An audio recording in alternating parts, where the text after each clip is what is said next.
দর্শক, বাংলাদেশে নির্বাচন আগত।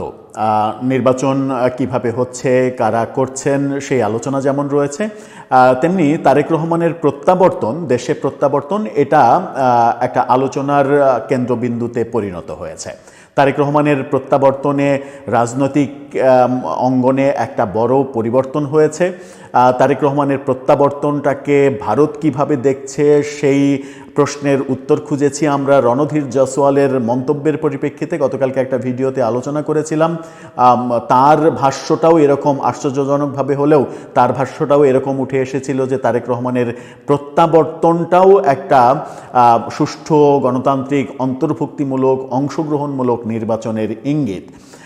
সেরকম একটা প্রেক্ষাপটে একটু আলোচনার বাইরে থাকা, অর্থাৎ ট্র্যাকের বাইরে থাকা আওয়ামী লীগের প্রসঙ্গটা, যদিও একাধিকবার বাংলাদেশের প্রেস সেক্রেটারি তিনি নিশ্চিত করেছেন যে আগামী নির্বাচনে কোনোভাবেই আওয়ামী লীগ অংশগ্রহণ করতে পারবে না এবং সেটাই সরকারের চূড়ান্ত সিদ্ধান্ত। সেই কথাটা তিনি তখন বললেন যখন আমরা মার্কিন 5 কংগ্রেসম্যানের চিঠি দেখলাম বাংলাদেশ সরকারের প্রধানকে চিঠি লিখতে যে কোনো দলের উপরে নিষেধাজ্ঞা জারি করা এটা গণতন্ত্রের পরিপন্থী এবং সবাইকে রাজনীতি করতে দেওয়ার অধিকার থাকতে হবে এবং ইনক্লুসিভ নির্বাচন, সবাইকে নির্বাচনের অংশ করতে হবে, একটা বড় জনগোষ্ঠীকে বাদ দিয়ে কোনো নির্বাচন গ্রহণযোগ্য হতে পারে না, এ ধরনের বক্তব্য তাদের আমরা দেখেছিলাম। এই ধরনের বক্তব্য কি বাংলাদেশে প্রথম? না, বাংলাদেশে প্রথম নয়। এ ধরনের বক্তব্য আওয়ামী লীগের শাসন আমলেও আমরা বহুবার বিদেশি গোষ্ঠীকে বলতে শুনেছি, কিন্তু আওয়ামী লীগ সেই বক্তব্যগুলোকে তোয়াক্কা করেনি। তোয়াক্কা না করে তারা একের পর একতরফা নির্বাচন করেছে এবং আওয়ামী লীগের 2024-এর যে পতন, সেই পতনের অন্যতম বড় কারণ হিসেবেও বিশেষজ্ঞরা মনে করেন যে এই একপাক্ষিক নির্বাচন করাটাই আওয়ামী লীগের জন্য সবথেকে বড় কাল হয়েছে। সেই কারণে অনেকে প্রশ্ন তোলেন যে বর্তমান সরকারও একই পথে হাঁটবে কিনা, সেই আলোচনা রয়েছে। এরই মাঝে অনেক দিন পর বাংলাদেশ থেকে ভারতে পালিয়ে থাকা সাবেক প্রধানমন্ত্রী শেখ হাসিনা ভারতীয় একটি গণমাধ্যম, বাংলা গণমাধ্যম দ্য ওয়াল, তার সঙ্গে সাক্ষাৎকার দিয়েছেন। এই প্রথম কোনো বাংলা গণমাধ্যমের সঙ্গে তিনি বোধহয় প্রথম সাক্ষাৎকার দিলেন এবং সেই সাক্ষাৎকারে মজার ব্যাপার হচ্ছে তার সাক্ষাৎকার তিনি কি বলেছেন সেটা আমাদের কাছে বড় বিষয় নয়, কিন্তু সেই সাক্ষাৎকারটা দেখে পড়ে যেটা মনে হয়েছে সেটাতে আমার ব্যক্তিগতভাবে মনে হয়েছে যে শেখ হাসিনা আস্তে আস্তে বোধহয় তার যে ভুলগুলো সেই ভুলগুলো উপলব্ধি করতে পেরেছেন। তার প্রথম ধাক্কায় যেটা মনে হয়েছে আমার সেটা হচ্ছে যে তিনি রাজনৈতিক দল হিসেবে আওয়ামী লীগকে পরিচালনার ক্ষেত্রে, আওয়ামী লীগের নেতৃত্ব নির্ধারণের ক্ষেত্রে তৃণমূলকে অবমূল্যায়ন করে এক ধরনের ভুল করেছেন তিনি। তারা যারা সিদ্ধান্ত মেকার ছিলেন তারা যে ভুল করেছেন সেই ভুলটা স্বীকার করেছেন। অন্যান্য অনেক বিষয়ে কথা বলেছেন।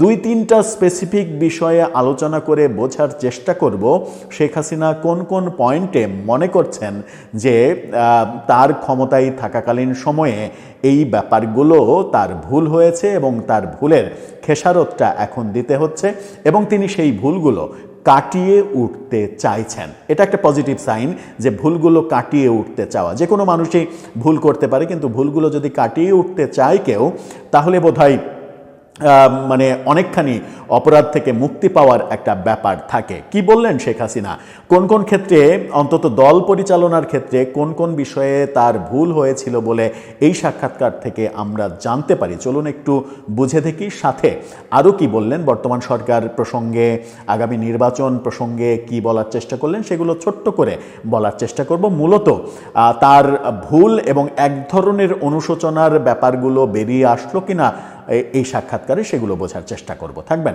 পলিটিক্স টিভির নিয়মিত আয়োজনে।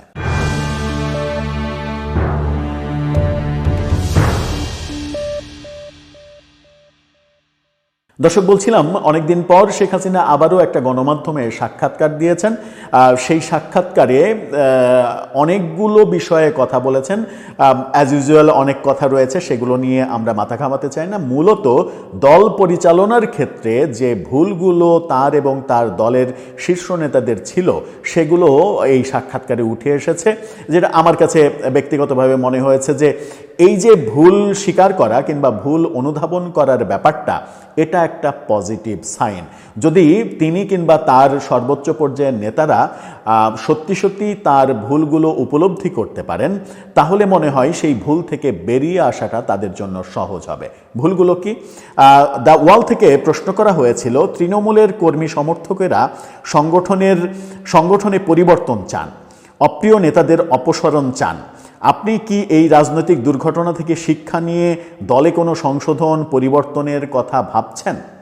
যে ভাবনাটা অনেকের মধ্যে, বাংলাদেশে শেখ হাসিনার এমনকি একেবারে মানে শতভাগ বিরোধী যে ব্যক্তিটা, তিনিও কিন্তু চান যে আওয়ামী লীগের একটা ব্যাপক পরিবর্তন দরকার, একটা পরিশীলিত আওয়ামী লীগ দরকার, যেখানে আওয়ামী লীগ তার যে ঐতিহ্য, প্রায় ৭৬ বছরের যে ঐতিহ্য, সেই ঐতিহ্যের ধারায় ফিরে যেতে পারবে। দোষীরা শাস্তি পাবে, নির্দোষরা দল করতে পারবে, এরকম একটা পরিবেশ যেন তৈরি হয়। সেখানে তিনি উত্তরে বলছেন, আমাদের তৃণমূল স্তর থেকে যে বার্তাটা আসছে তা একেবারে স্পষ্ট এবং একটি দল হিসেবে আমরা তা শুনছি। মানে তৃণমূলের কথা তিনি শুনছেন, এই কথা তিনি বলছেন। এই সংকট আমাদের সামনে তুলে ধরেছে কোথায় মৌলিক পরিবর্তন জরুরি। তার মানে তিনি পরিবর্তন অনুধাবন করছেন এতদিন পরে এসে। কিছু নেতা যাদের সেবা করার কথা ছিল, তারা সাধারণ মানুষের সঙ্গে যোগাযোগ হারিয়ে ফেলেছেন। সেটা কি পালিয়ে যাওয়ার পরে যোগাযোগ হারিয়ে ফেলেছেন, নাকি ক্ষমতায় থাকাকালীন 15.5 বছরই যোগাযোগ বিচ্ছিন্ন তারা ছিলেন? সেই ব্যাপারটা অনুধাবন করাটা খুব জরুরি আমার মনে হয়। আবার কেউ কেউ বাংলাদেশের পরিবর্তনশীল বাস্তবতা, বিশেষ করে তরুণদের মনোভাব বুঝতে ব্যর্থ হয়েছেন। সুযোগ সৃষ্টি করা সত্ত্বেও তারা অনুভব করেছে যে তাদের কণ্ঠস্বর শোনা হচ্ছে না। অর্থাৎ তৃণমূলে যে একটা বড় ক্ষোভ আছে, সেটা তিনি স্বীকার করছেন। সংস্কার শুধু প্রয়োজনীয়ই নয়, তা অনেক আগেই করা উচিত ছিল। খুবই মারাত্মক একটা কথা বলেছেন তিনি বলছেন সংস্কার শুধু প্রয়োজনীয়ই নয়, সেটা অনেক আগে করা উচিত ছিল, যেটা তিনি করেননি। আমাদের এমন নেতা দরকার যারা ঐতিহ্যবাহী সংগঠন গড়ে তোলার কৌশল যেমন বোঝেন, তেমনি আধুনিক যোগাযোগ ব্যবস্থাও আয়ত্তে রাখেন, যারা মাঠে কাজ করা শ্রমিকদের সঙ্গে যেমন সংযোগ স্থাপন করতে পারেন, তেমনি সামাজিক যোগাযোগ মাধ্যমে শিক্ষার্থীদের সঙ্গেও কথা বলতে পারেন।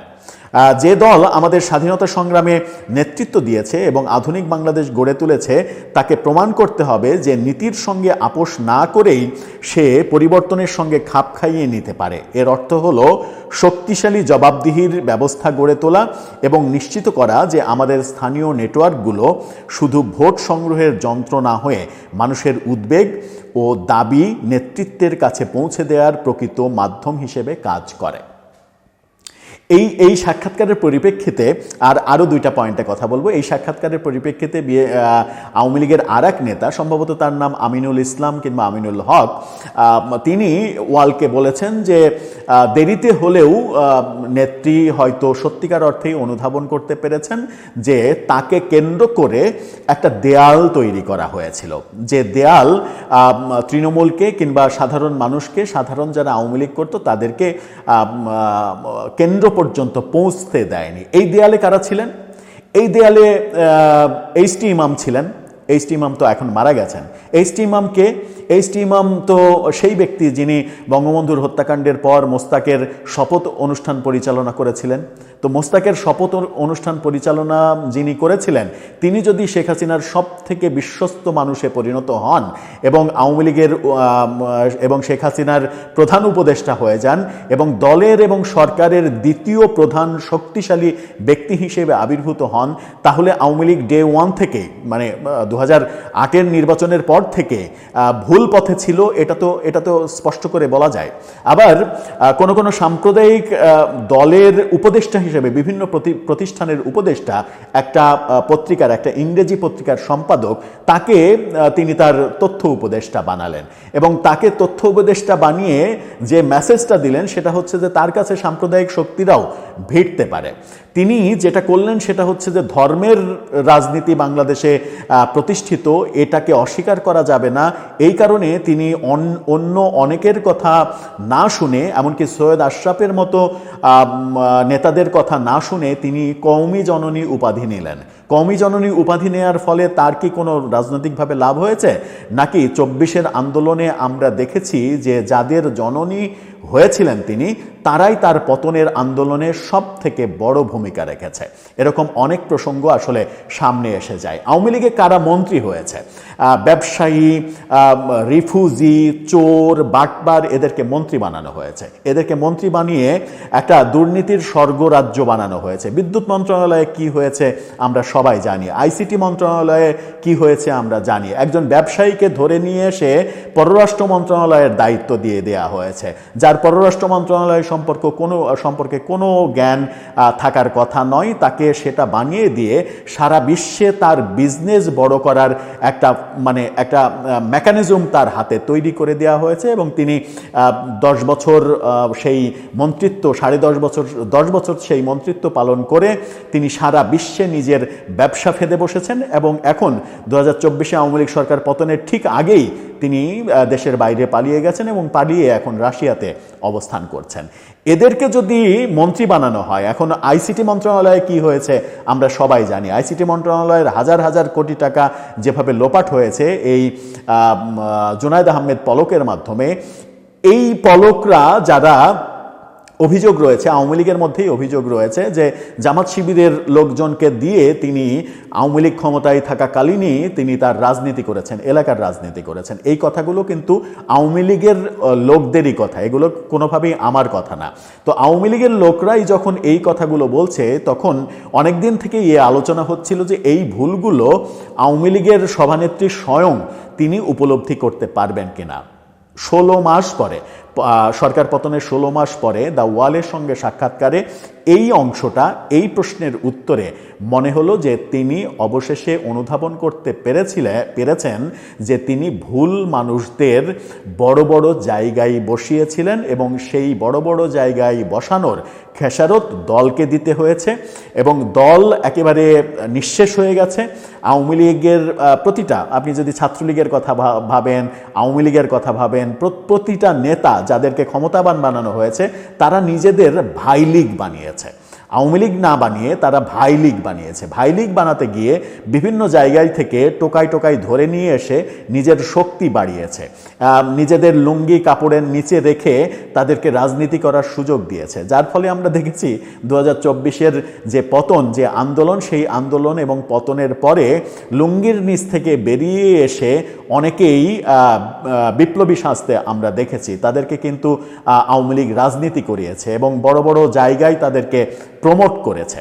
এই ব্যাপারগুলো যে তার এবং তার সরকারের এবং তার দলের একটা বড় ভুল ছিল, সেটা অবশেষে তিনি প্রকারান্তরে সরাসরি স্বীকার করে নিলেন।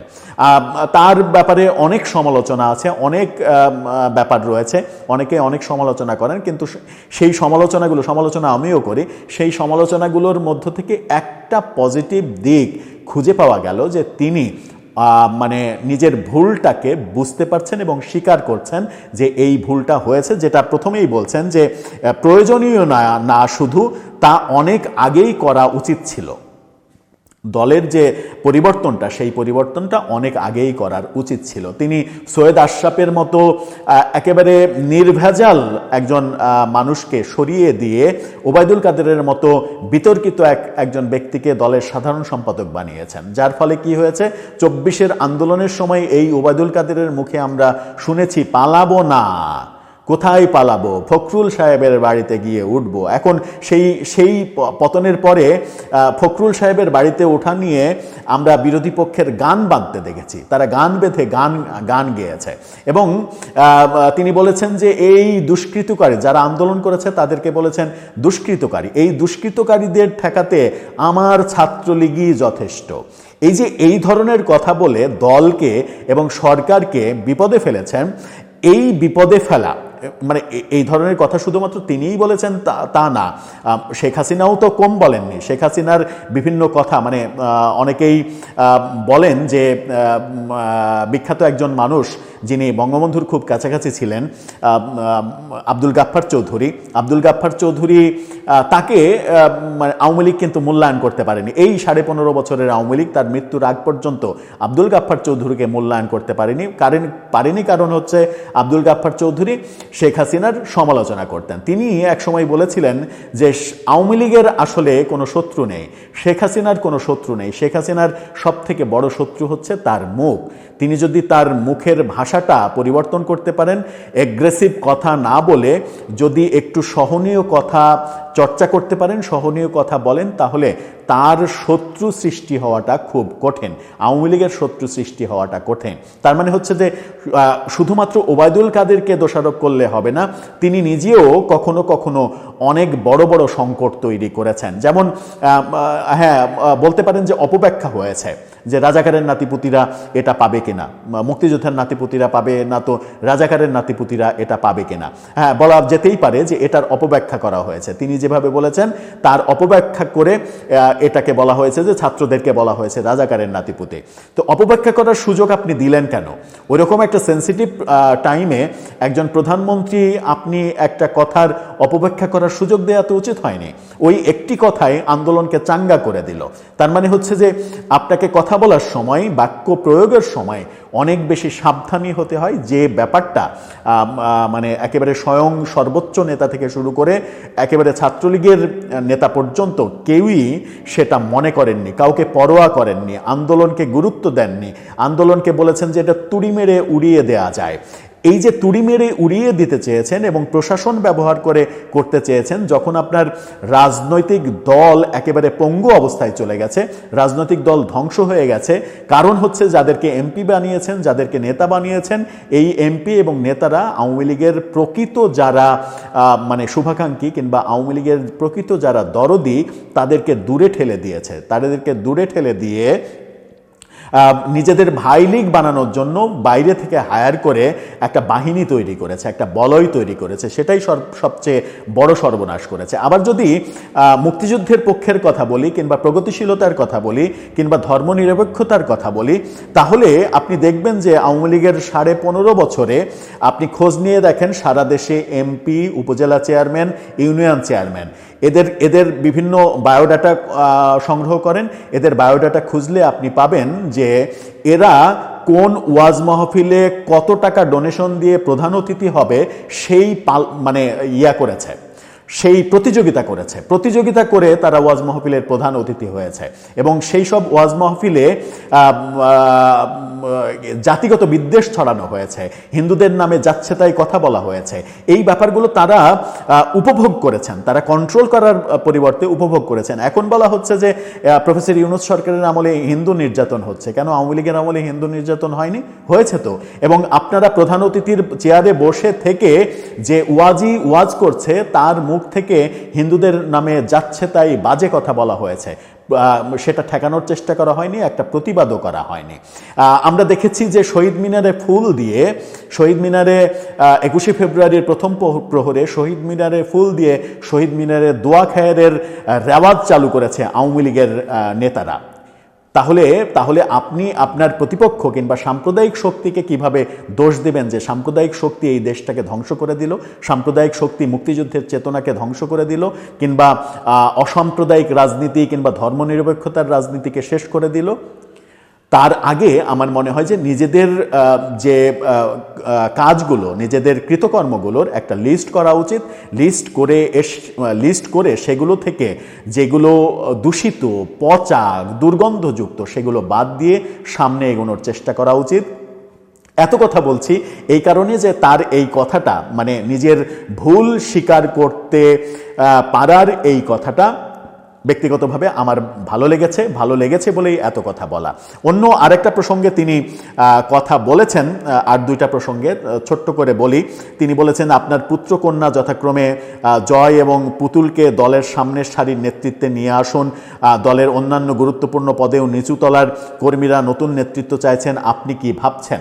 সেখানে তিনি মানে ম্যাচিউর্ড উত্তর দিয়েছেন যে জয় পুতুলকেও যদি নেতৃত্বে আসতে হয় তাহলেও তাদের নেতৃত্বের পরীক্ষা দিয়ে আসতে হবে। আবার নতুন নেতৃত্বের কথা কিন্তু তিনি অস্বীকার করেননি, স্বীকার করেছেন যে নতুন নেতৃত্বের প্রয়োজন। তার মানে হচ্ছে যে যাদেরকে তিনি নেতা বানিয়েছিলেন তারা যে আওয়ামী লীগকে ডুবিয়েছে এটা তিনি এই সাক্ষাৎকারে স্বীকার করে নিয়েছেন। অন্যদিকে তিনি বলছেন যে আমি প্রতিদিন যে কথোপকথন করি তা কোনো সন্দেহ রাখে না, যদি বাংলাদেশে ভোটারদের কাছে সত্যিকারের বিকল্প দেওয়া হয় আওয়ামী লীগ ভোটের বড় অংশ জিতবে। কোন দল নির্বাচনে জিতবে তা নিয়ে এখনই কোনো পূর্বাভাস দেওয়া ঠিক হবে না। মানে নির্বাচন নিয়ে শেষ বেলায় তাকে প্রশ্ন করা হয়েছিল যে নির্বাচনের ব্যাপারে কি ভাবছেন। তিনি বলেছেন যে আওয়ামী লীগকে সুযোগ যদি দেওয়া হয় তাহলে আওয়ামী লীগ খুবই ভালো ফলাফল করবে, সেই আশা তিনি করতেই পারেন। তার মতো করে তিনি মানে স্বপ্নের রাজ্যে বসবাস করতেই পারেন, যখন কিনা আওয়ামী লীগের সমস্ত মানে হাই লেভেলের নেতারা দেশের বাইরে পালিয়ে রয়েছেন। আওয়ামী লীগের তৃণমূলের লোকজন দেশে আওয়ামী লীগ করার অপরাধে যাদের বিরুদ্ধে কোনো অভিযোগ নেই, যারা আওয়ামী লীগের 15.5 বছরের শাসনামলে বরংসে বিরোধী দলের মতো ছিল, যারা মার খেয়েছে, যারা কোপ খেয়েছে আওয়ামী লীগের এমপি মন্ত্রীদের হাতেই, তারাই বরং এখন নির্যাতিত হচ্ছে। আর ওই তথাকথিত বড় বড় দুর্নীতিবাজ যারা দেশটাকে ধ্বংস করেছে, দুর্নীতি করেছে, মন্ত্রণালয়ের টাকা সরিয়েছে, টাকা বিদেশে পাচার করেছে, তারা বিদেশে বসে থেকে ঠিকই কিন্তু 5 স্টারে মিটিং করছে, 5 স্টারে সেমিনার করছে, খাচ্ছে, আরামসে বিভিন্ন বারে যাচ্ছে, বিভিন্ন মানে কি বলবো বিলাসবহুল হেয়ার স্টাইল কিংবা ফেস ওয়াশ নিচ্ছে। এই ব্যাপারগুলো তারা করছে কারণ তাদের তো টাকার অভাব নেই। তারা তাদের ক্ষমতা উপভোগ করার সময় এত টাকা কামিয়েছে যে তাদের টাকার অভাব নেই। কিন্তু যাদেরকে শোষণ করে তারা এই টাকাগুলো কামিয়েছে তাদের কথা, তাদের যে কি অবস্থা, তারা যে মানে শুধুমাত্র আওয়ামী লীগ করার অপরাধে আজকে ওই দুর্নীতিবাজদের করা অপকর্ম অন্যায়ের শিকার হচ্ছে, ভোগান্তি তাদের উপরে আসছে, সেই ব্যাপারগুলো তারা ভাবছে কিনা সেটা একটা বড় প্রশ্ন। আওয়ামী লীগের প্রধান সংকটগুলোর মধ্যে আমার দৃষ্টিতে মানে 15.5 বছরের আগের ইতিহাস নিয়ে কথা বলতে চাই না, এই 15.5 বছরে আমার মনে হয়েছে যে আওয়ামী লীগ ভুল মানুষগুলোকে চুজ করেছিল, সঠিক মানুষদের মূল্যায়ন করেনি। আওয়ামী লীগ জাতীয় 4 নেতাকে যতটা মূল্যায়ন করা উচিত ছিল ততটা মূল্যায়ন করেনি বলে আজকে আপনারা যতই সোহেল তাজকে যত গালাগালি করেন যে তিনি ইতিহাস পরিবর্তন করছেন, হ্যাঁ তার দায়, তার ইতিহাস পরিবর্তন করছেন, বঙ্গবন্ধু সম্পর্কে বাজে কথা বলছেন, তার দায় তার একদিন নিতে হবে, সেটা ভিন্ন কথা।